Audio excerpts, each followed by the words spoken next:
నేను లోకేష్ ని వెళ్ళొద్దన్నాను ఒక తల్లిగా.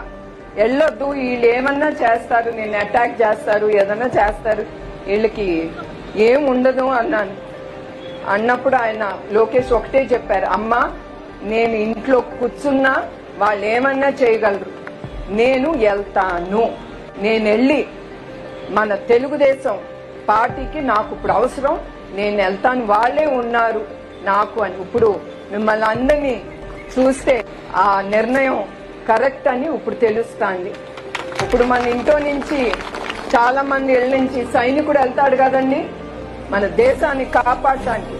అట్లానే నేను అనుకున్నాను, నా బిడ్డ వెళ్ళని మన తెలుగుదేశం బిడ్డలు కానీ ఆంధ్రప్రదేశ్ కి అతను అవసరం, అతను కాపాడతాడు ఆంధ్రప్రదేశ్ ని.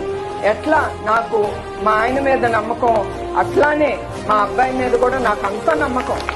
అతను తప్పకుండా మిమ్మల్ని అందరినీ ముందుకు తీసుకెళ్తాడని.